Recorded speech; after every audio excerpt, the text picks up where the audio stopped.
Hello, friends, and welcome to another episode of TV is Our Real Mom. I'm Dave.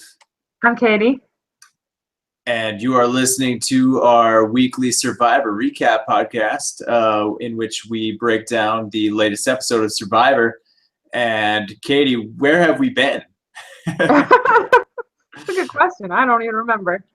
No, we've had some family stuff the last couple weeks, so we didn't get a chance to post a recap about the season premiere. We did do a preseason coverage, but we didn't get that up. So the plan is to post that at the end of the season and see how off or on we were about certain people.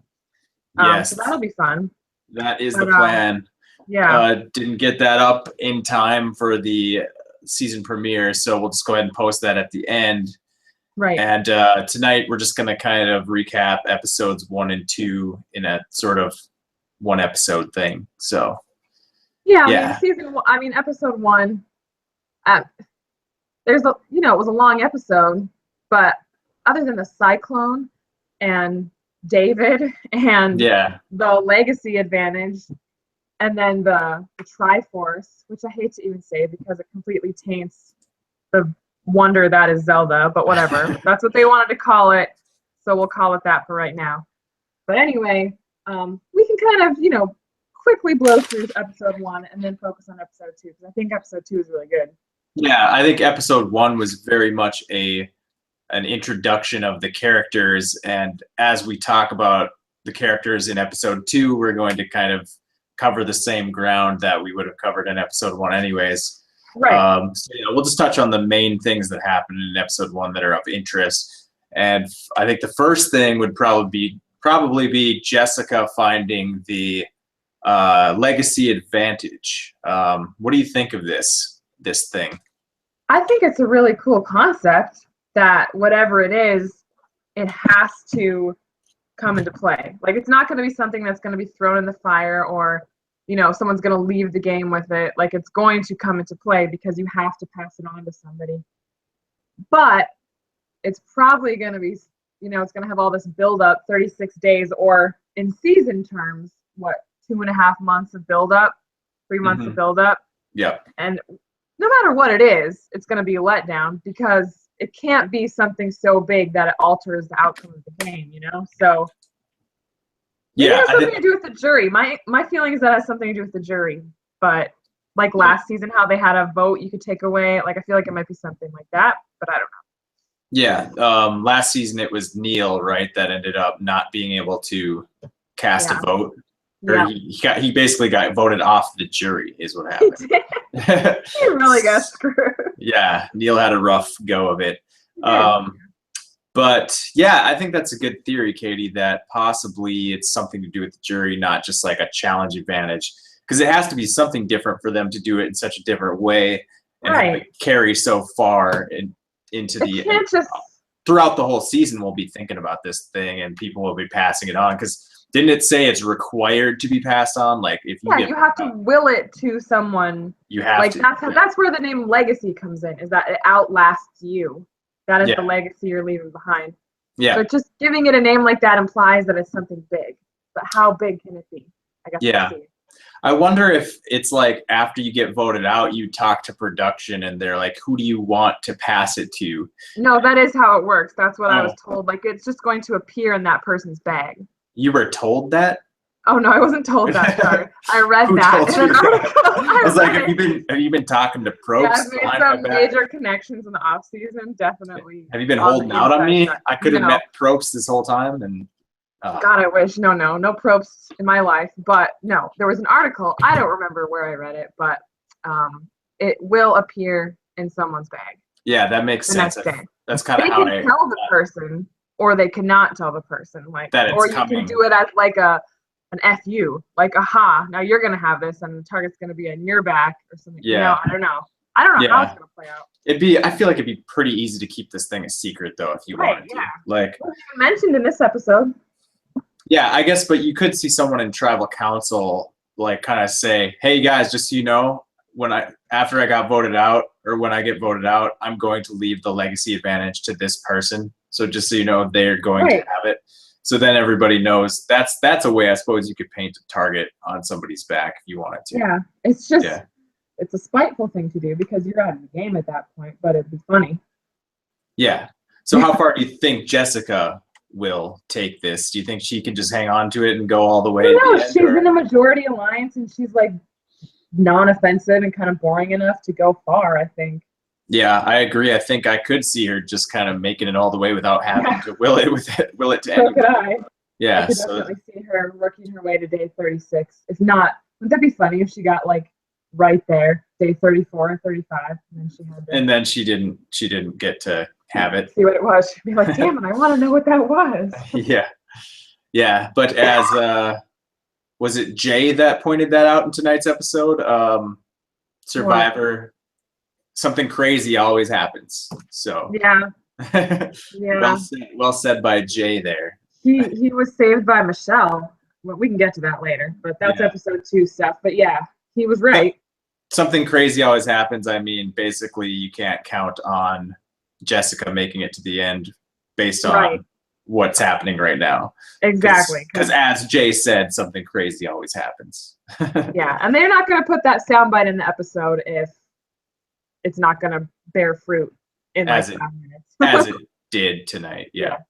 So, you want to talk about the cyclone real quick? Your thoughts? Whatever. They had some bad weather. They evacuated. It wasn't interesting. I mean, it was scary to be out there, I'm sure. God, yeah. I'm sure it'd be television. Yeah. It almost was one of those moments where Jeff kind of looked scared a little bit. He's like, God, we got to get out of here. I think it would have been funny to see where they went. But if it was inside like some kind of warehouse or something, it would have probably taken away from the scenery and the romantic grandeur of the island location. It kind of takes away from the atmosphere of the whole show and the game. So can't really do that. I heard that they were isolated in individual rooms, so they spent the night like alone, basically. I thought they were they were separated into their tribes, but they couldn't. Oh, is that what it was? Okay. I think it was something like that. Yeah, I don't know. So I guess the Gen X tribe, their shelter got they would have died if they and their shelter was sturdier than the Millennial shelter. So it's a good thing they evac them. Yeah, no, I'm sure it was bad. I mean, it's not like Survivor was weak, is like getting weak or anything. It just obviously was really, really bad. Yeah, obviously. So, but not too much to talk about there. I mean, no, it took up a chunk of time, which maybe is why they didn't show much about Rachel. You know, 'cause it seemed like it was consensus that she was just so annoying that she had to go. But they really only showed one little clip of her being annoying.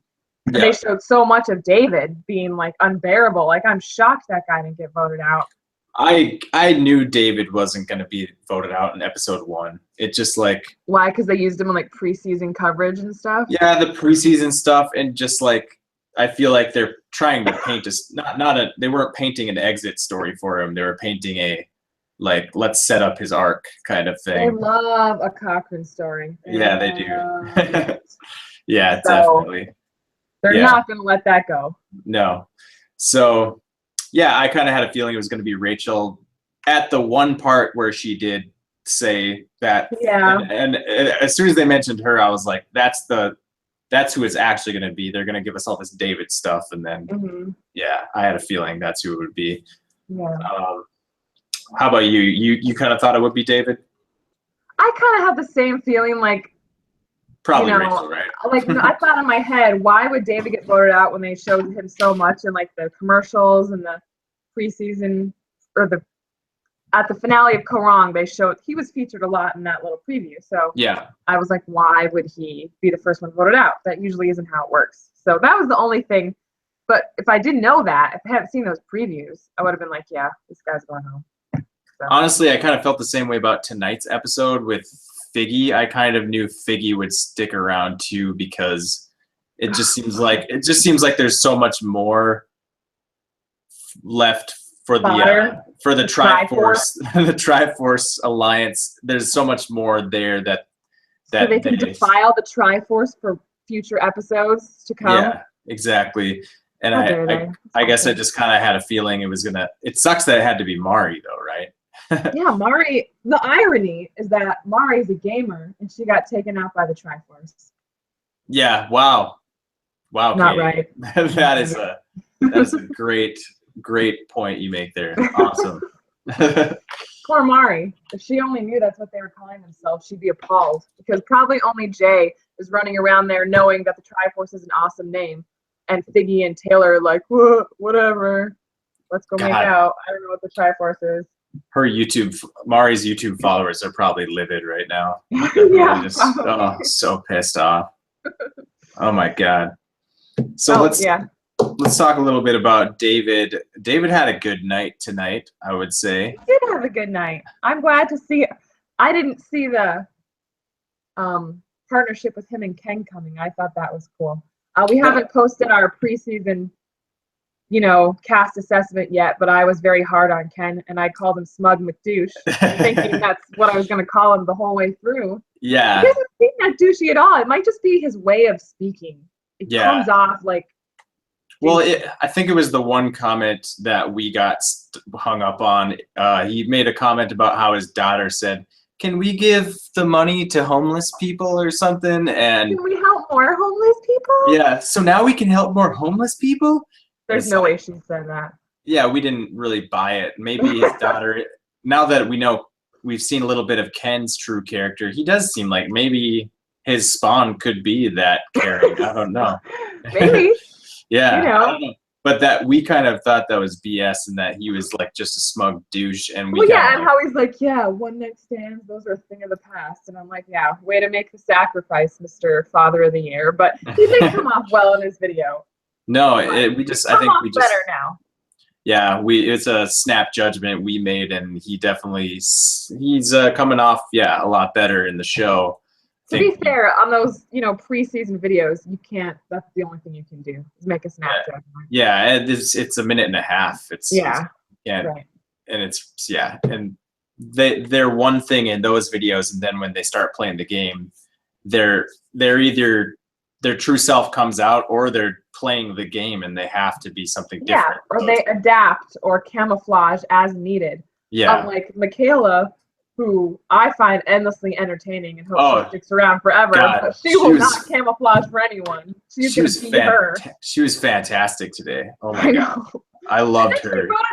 She was ragging on Figgy, even at Tribal Council, but ended up voting with her. It was so bizarre. So, I didn't see the votes. Michaela did vote with... Yeah, everybody did, except for Adam, Zeke, and... I don't understand. Like, I don't understand what happened.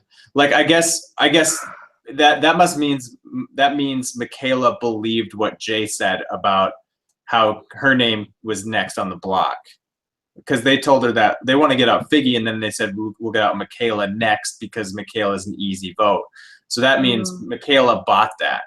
I don't know. That's true. They didn't show that. I don't think. Yeah, that's why I was so confused. Is I feel like there's a lot of stuff we didn't show.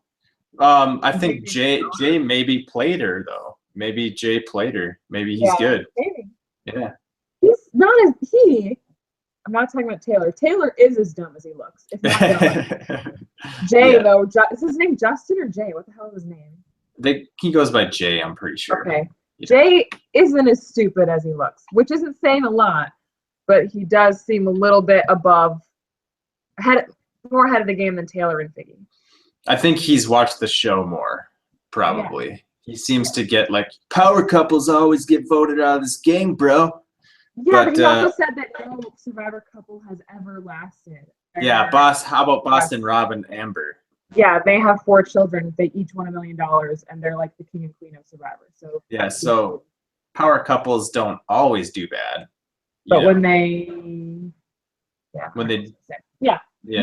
do last, they reign supreme. Yeah. I don't know, Ozzy and Amanda, not great. They just boned by the fire. I don't think they lasted any longer than that. Yeah, good point. Okay. Anyways, let's move on. Yeah, we're kind of all over the place. Yeah, that's okay. That's okay. That's okay. Dave's idol Dave's idol was in a coconut. What are your thoughts on the new way of hiding idols? I read a little bit about how they were going to hide things, and I couldn't quite picture it in my head. And the article I read mentioned seashells, and I was like, okay, so they're just going to be a massive sea of seashells, and just one of them. How are they going to know? So it was nice to see it, like it has a little mark on it, and it was interesting that David knew what it was, because that's the first time an idol has been like that. You know what I mean? Yeah, but it was so obvious. It was like, I guess. If Mari would have seen that, she would have been like, it's like a video game. It's like in a video game when you see an item that you can interact with in video games, and it looks different. It stands out. It's like marked it with a special marker. Like that's exactly what it was like. And they almost made it look like Dave was not going to see it at first, but I thought he was going to walk right by it. But he did end up spotting it, and I thought that was cool, hiding it in a coconut. That's a cool idea. I don't know if how else they're gonna hide it, but it looks like we've lost Catie in the broadcast. Not sure if her internet connection dropped out. Maybe she'll jump back in. I'll just keep talking until she gets back here. Catie, are you there? Are you there? Yeah, you disappeared. Yeah, are you? Your internet connection okay? Is everything? Yeah.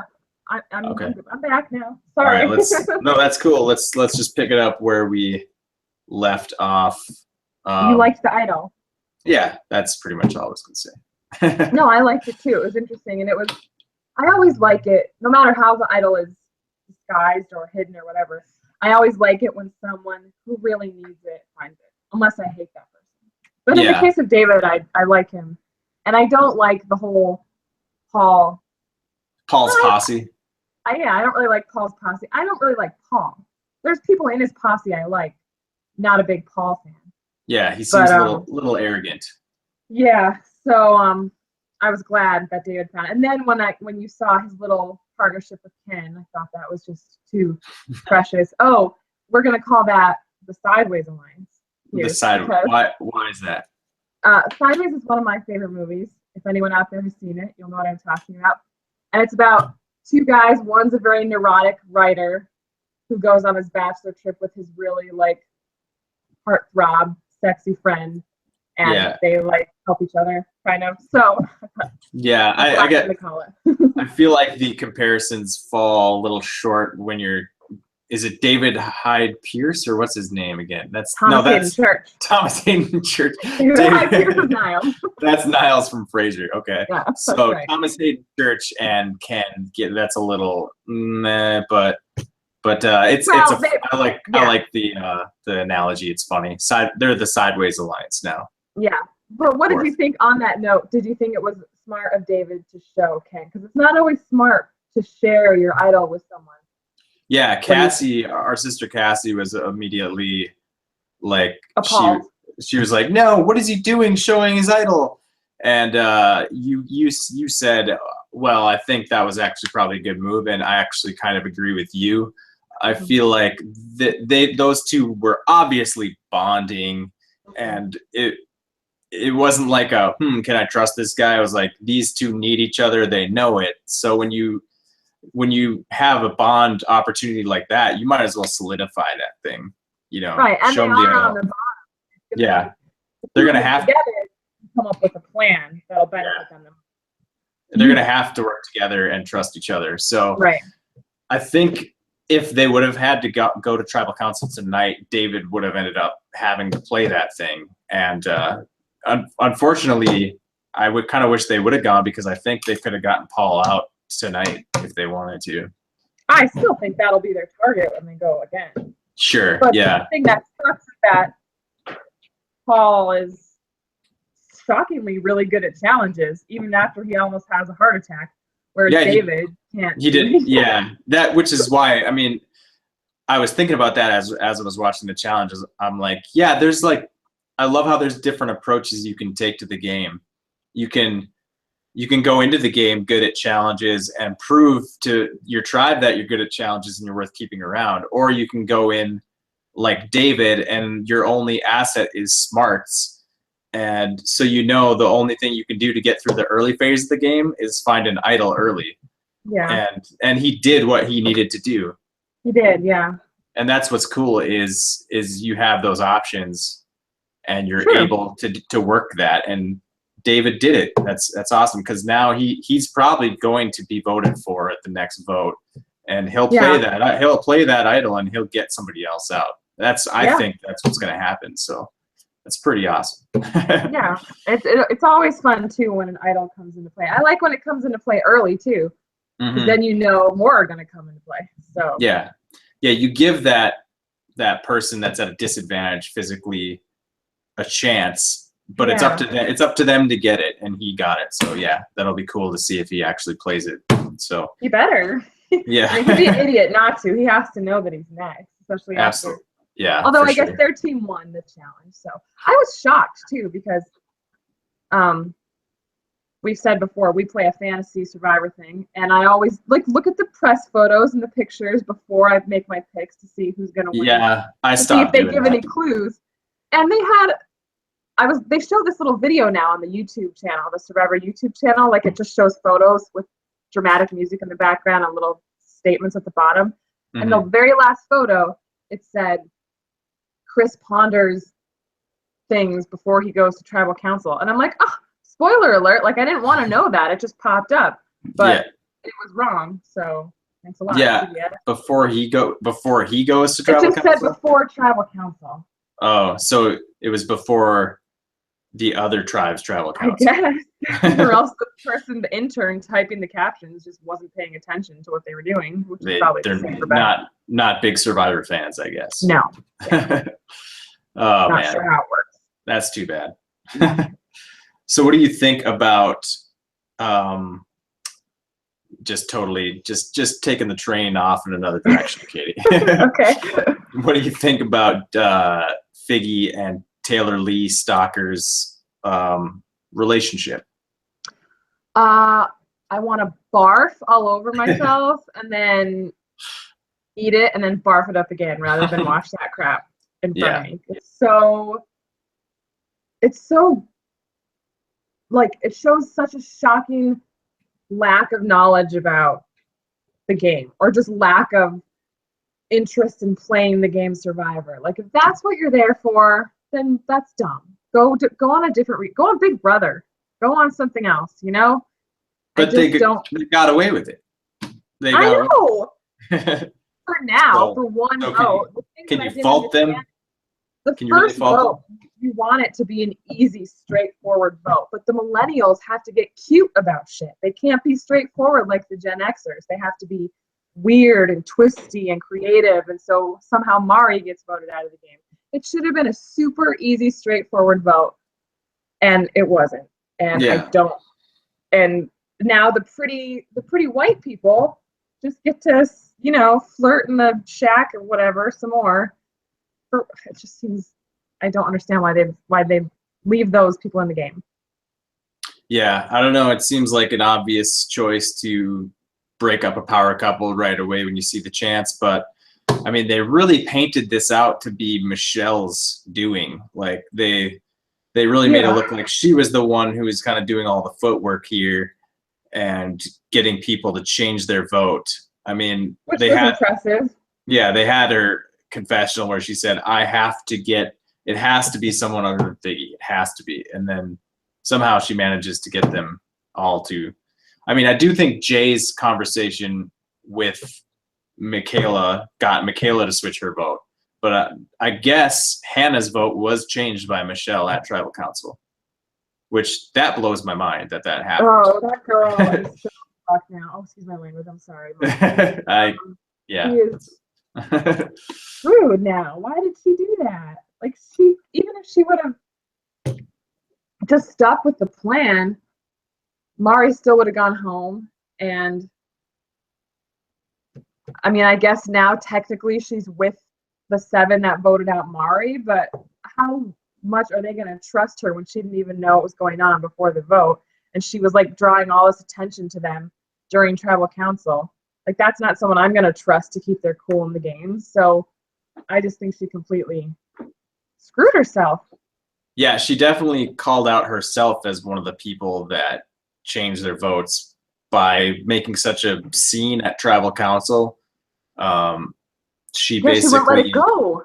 yeah, and Jeff, called it out. He's like, you two are whispering to each other and talking to each other, and so now everyone knows that Hannah obviously was one of the ones who voted for Mari, and so she's going to be the easy person for Zeke and Adam to kind of put all the blame on, even though it was Michaela that voted and everybody but Zeke, Adam, and I suppose Will. We got to talk about Will's place in this too. Will voted for Mari as well, right?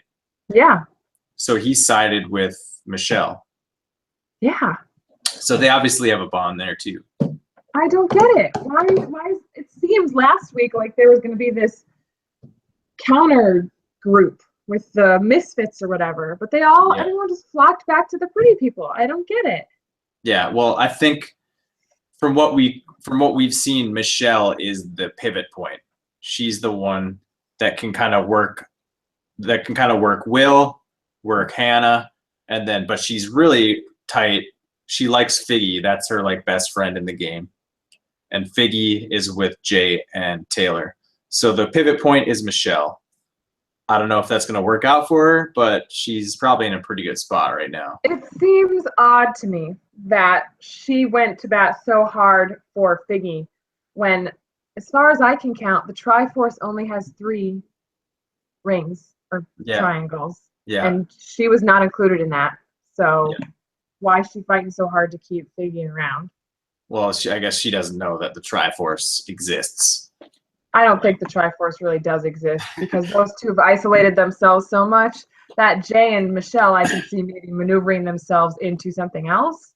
Yeah. But after they worked so hard to keep Figgy around, why would they do that? Why would they abandon her? I don't know. They're not. I don't know. There's voting blocks, Katie. Voting blocks. There never are. And never were. That's good stuff. Okay. Just looking at my notes. Do you have any notes, Katie? I don't have any notes, but I think, one thing from the first episode that I wanted to mention was that apparently Generation X ends in 1982, and the millennial generation starts in 1984. I was born in 1983.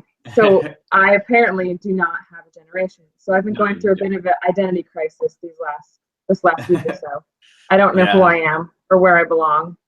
Yeah, that's too bad. You're just like floating somewhere in purgatory. The chasm between generations. Yeah, you get to make up your own generation, I guess. You're just like completely unique individual. I don't know whether to work really hard for what I want or to just kind of follow my dreams and expect them to happen. And I don't know which way to go. And collect a participation trophy. Yeah. I don't know if I should get a participation trophy or not. So. Or if you should earn it with your hard work. Yeah. I don't know. I'm a millennial. I'm a millennial, so I get to dream big. So it must be nice to feel like you have an identity. You know where you belong. Yeah, and no matter what happens, at least I got my participation trophy. So, exactly. Yeah. So there's that. I got that going for me, which is nice. What do you think of Adam so far? Love Adam. It's hard not to love super fans. I mean, there's a ton of super fans on the Millennial Tribe. Will and Zeke all listen to Rob Has a Podcast, and they're like into it, and I love it. I wish they were all on the same side. I think, like you said before the podcast, I think is that hopefully this vote was a one vote thing. I think so. And the people we love, like Zeke and Adam and Will, are there girls that we love? Oh, I feel sexist all of a sudden. Well, Will and Michelle are kind of floaters in the middle, I feel like. And then Michelle seems pretty ride or die with her Triforce people. Yeah, I mean, that's who she's really with, but what I mean by that, she's able to work the other side too. Michaela, I like Michaela, but I don't think she's very good. Love Michaela, but yeah, she's gonna have a tough time hanging in there, being so outspoken. I did like Mari. she's gone now. So yeah. Not a fan of Hannah. Lots of super fans.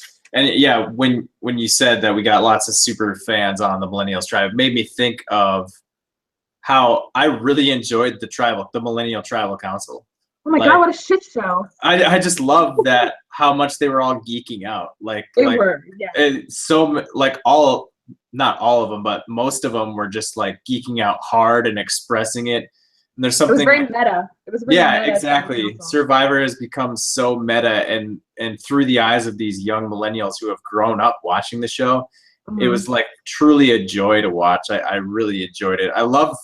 You can't deny that millennials, young people's enthusiasm is very. That's true. There's something joyous about it, you know. It's just like, man, yeah, I remember that youthful joy you have in your early 20s. It's just, remember joy? Yeah, no, I agree with you. Like, it's a lot more entertaining than like a straightforward Gen X tribal council, which last week kind of was. Like watching some of the Australian Survivor tribal councils are torture compared to the joy that because all these people have watched Survivor and have some grasp on what's going on. Australian Survivor is mixed with it's a mix between people who have watched every season of the show and people who have no idea what Survivor is really all about. The people who think that you only get to the end by being honorable and playing honest games. Exactly. They're like, those people can suck it. Yeah. Anyways, enough about Australian Survivor. I will say I really do like Australian Survivor though. So if you guys can find it, a place to watch it, I recommend it. Legally. It's like, yeah, well, there's ways to watch it legally. But yeah, I really like it. It's like supersized Survivor with Australian accents. They don't bother with time constraints with Australian Survivor. No, it's great, and overall it's great. So I recommend watching it. Anyways, back to American Survivor. I like Adam a lot too. We didn't see him a lot, which gives me hope that he's going to be around for a while. But he's like he enunciates his words so much. He's very excited to be there, and he's very enthusiastic. And I want to hear more from him. He should be on Big Brother probably. No, because his confessionals. Good. Yeah, he is, but his confessionals are Big Brother confessionals. He does. He's loud. He's loud. Yelling at the camera. You're right. Yeah. maybe he watches Big Brother too. Yeah, he knows his reality TV, and that's what makes him. We have some great confessional people on the Millennials, especially with Zeke and Michaela, and I think Adam. Once we get more from him, he's really good. He's very good at providing the meta commentary, like the #blindside thing. Maybe that was a preview for next week. But and Mari is really good in confessionals too, but but she's borderline too much, borderline annoying. Like that YouTube speak. That YouTube speak, you know, it's like borderline too much. But I suppose if we talked like that, Catie, maybe we would get more views and stuff. Maybe. So. Maybe we should start. I can't even emulate that. I have to sit and practice in front of the mirror. Yeah, we do us, Catie. We just do us. Yeah, that's true. That's all we can do. That's all we can do. Back to Gen X or Gen Boobs, I should say, or Gen X, sorry, Gen Boobs. That's what I'm calling their tribe. Gen Boobs. Why? I don't. Everybody on the Gen X tribe has huge boobs. Oh, okay. Maybe didn't notice that. Okay. Like Stacey has massive boobs. Yeah, they all do. They all have huge boobs. You're right. Yeah. Rachel had huge boobs. You know, the people on Gen X in general are like just big people. Whereas I feel like the millennials are kind of slight people. Yeah. You know what I mean? Didn't I heard something about Aris talked to Rob C. and he said they were the shortest tribe, which is probably true. The millennials are the shortest tribe ever, apparently. Probably. But I'm thinking just stature wise, like even men and women, they like all are the same stature. Like gender, regardless. Zeke maybe is a little bigger, and Michaela's maybe a little taller, but everybody's kind of just the same build. It's weird. Yeah, no, I totally agree. It's crazy. Michaela's probably like the tallest person on the Millennials tribe. Whereas the Gen X tribe has these 3 huge dudes. Oh yeah. And then the girls are pretty built too. And then there's David. And then there's Dave. No wonder he stands out, and they want to get him out because no kidding. Never fit in with the. I don't know. Anyways. Meanwhile, back at Gen X, Paul has a heart attack or something. Oh, he didn't have a heart attack. No, he didn't. But man, how scary would that shit be? To be that would be pretty scary to feel like you're having a heart attack on Survivor, but at the same time, here's my take on it. Yeah. Say I'm just in the grocery store having a heart attack. What are the chances that there's just a medical team on standby? Not great. Oh, Whereas if I'm on Survivor, I know that there's going to be an ace medical team on the case in like 5 minutes. So holy shit, that's a really good point. You should better off having a heart attack. You'd almost feel better having a heart attack on Survivor than in your You're gonna have to rely on some kind of like 15-year-old clerk to call the cops, call the ambulance for you at a grocery store. That's a really good point. Damn, that's unsettling to think about. But yeah, man, I felt the stuff like that makes me so anxious watching it. I felt so bad for it was Paul. Sad how they intercut it with like Ken and Dave just talking mad shit about Paul. Yeah. And they show him like slowly like we got to get him out. We got to get him out. And he's just like, oh. Yeah, and I love how Ken is telling that to the other person on the bottom. Like yeah. There's anything. Well, there actually is one thing they could do about it, but yeah. And then how David was like, it but you know, been really good for my game. Yeah. No, he prefaced it properly though. He's like, I know this is gonna sound bad, but I'm just being honest. Like, I'm glad he's okay, but that would have been good for me, you know. And I don't think we hope that he can be devious in the future, and I hope he sticks around long enough to be devious. For sure.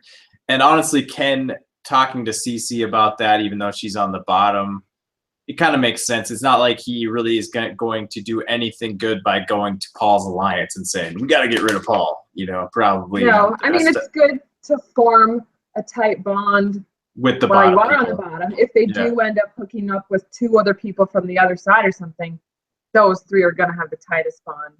Or if they get swapped out and those 3 stick together, they're going to stay. They need 5. So I'm trying to think of 2 people that David, Ken, and Cece could bond with.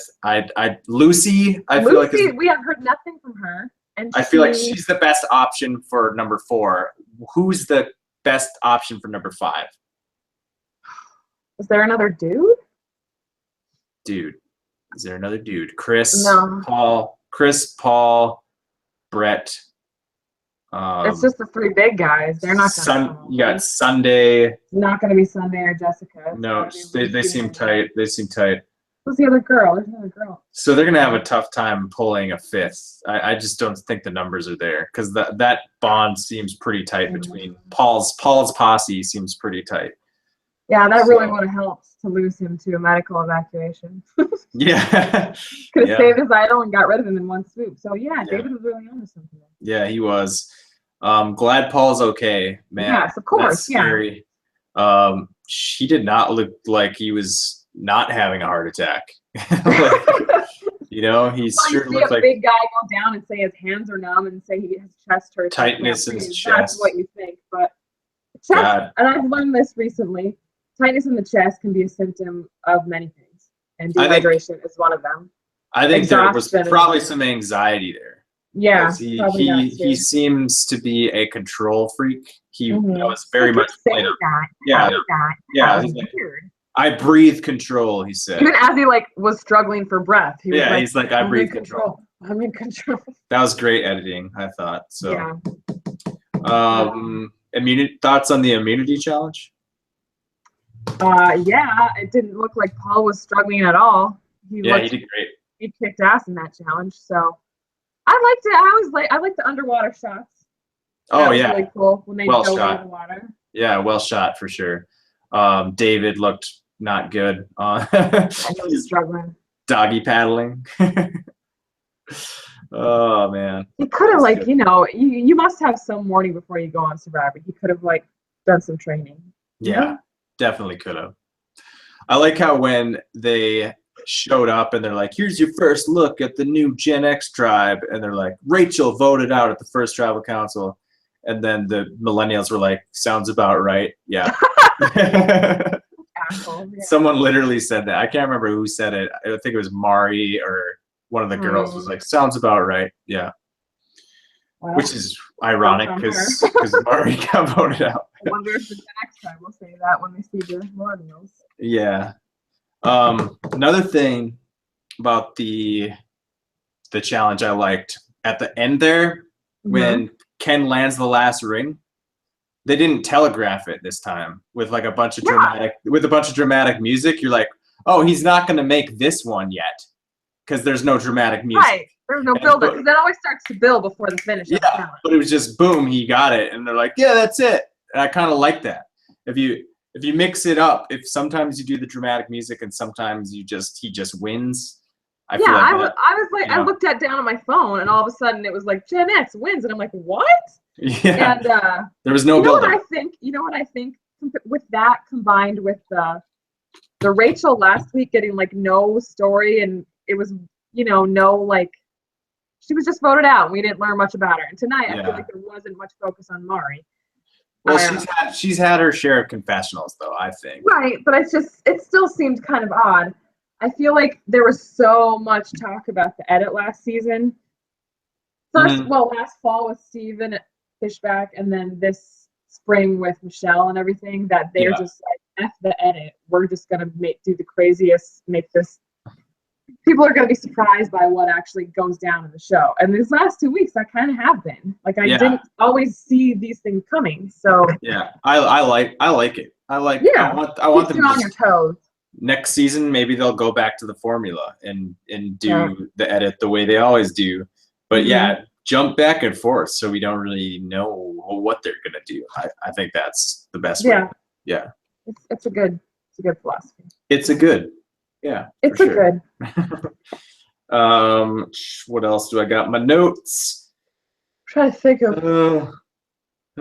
Michelle. We haven't really talked much about Zeke. I mean, we should maybe share a couple thoughts on Zeke or. I love Zeke. Zeke is awesome. Yes. And now I'm worried for him. Yeah. Although when you said you hope it was a 1 vote thing, that makes me feel better, but. I really do. Zeke and Adam are on the outside makes me nervous because I like both of them so much. I really don't. I like Zeke the most. I don't think the Triforce has any interest in targeting Zeke or Adam right now. I think the Triforce will target like Michaela next or somebody like that. Okay. Not Zeke, not Adam. I really don't think so. They'll maybe even target Hannah because I could see that. That was a dismal performance on her part. I mean, I could see like the Triforce and Zeke and Adam all kind of bonding together for a vote against Hannah. You're right. And that's Zeke my thought. And Adam can't get themselves out of this situation, then they aren't as good as they thought. Yeah, that we believe they are, and they should be because they've watched this game for so long.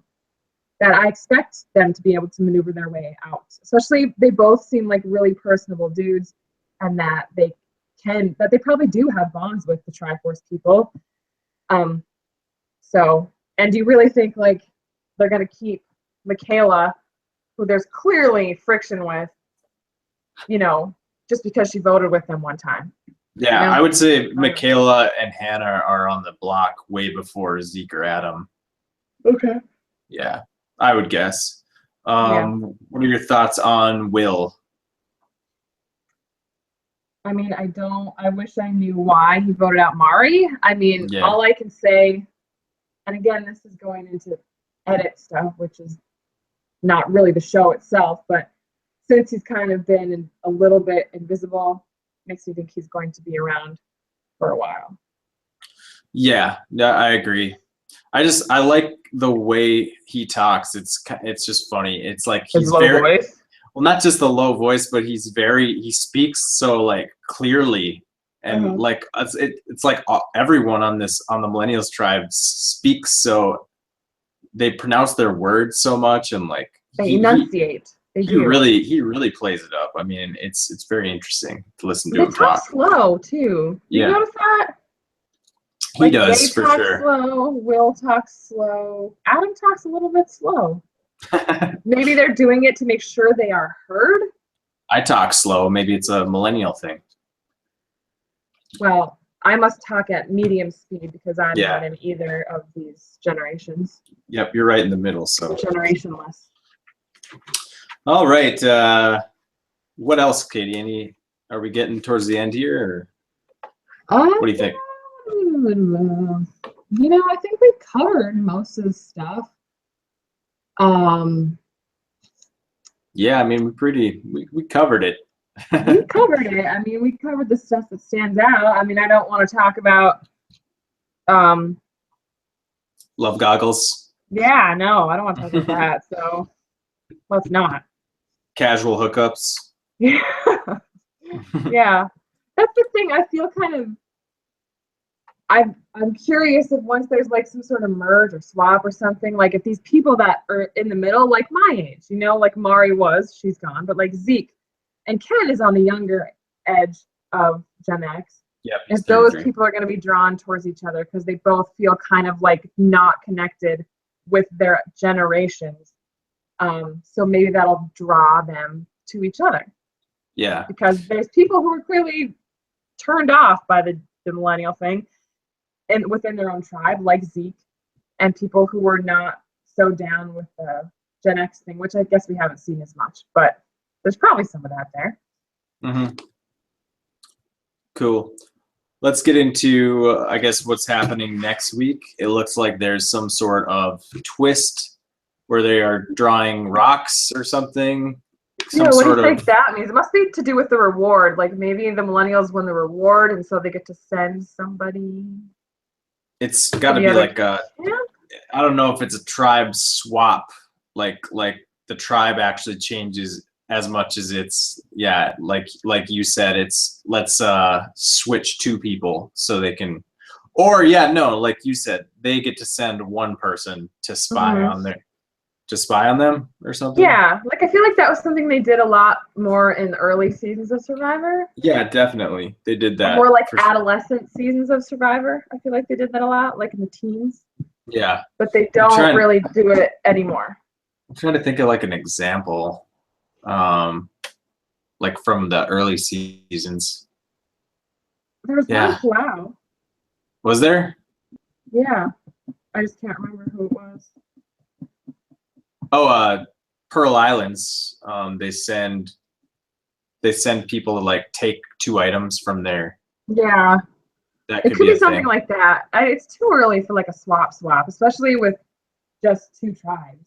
I'm pretty sure that happens multiple times in Pearl Islands. Like first they send Rupert and Rupert steals, because it was one of those things where Rupert and Sandra's tribes were decimating the other tribe, and they sent them to pirate steal some of their stuff. Maybe it'll be the theme of that season. So yeah, true. That's the theme of I almost said Millennials. Millennials versus Gen X. Well, the theme in the last challenge was, or in the episode 1 challenge was taking shortcuts to get to the end and the consequences of that. You got the legacy advantage. They're finding different ways to integrate the theme into the game. Yeah. So I don't know. Maybe it'll be something along those lines. Yeah, could be. Like go watch your elder generation and how they operate at camp or something. Like I don't know. Maybe. I don't know. Seems odd. He does. Predictions for next week? I mean, I don't know. It's so far the millennials have 1-1, Gen X has 1-1, so they seem kind of evenly matched. So it's hard to predict who's going to lose. If the millennials lose, I have to imagine trouble. Or maybe Figgy's still in trouble. I don't know. I feel like they're setting up more story at the millennials tribe.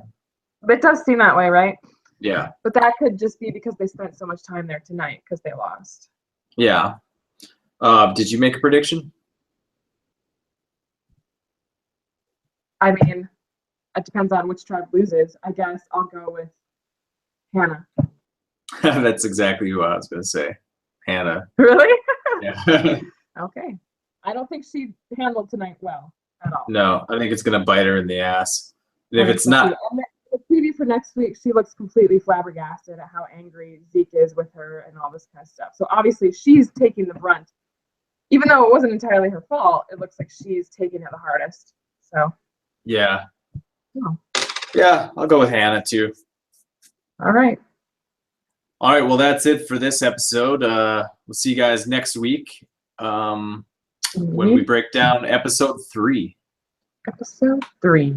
Yes. All right, thanks for listening, guys. Yeah, good night. Have a good one.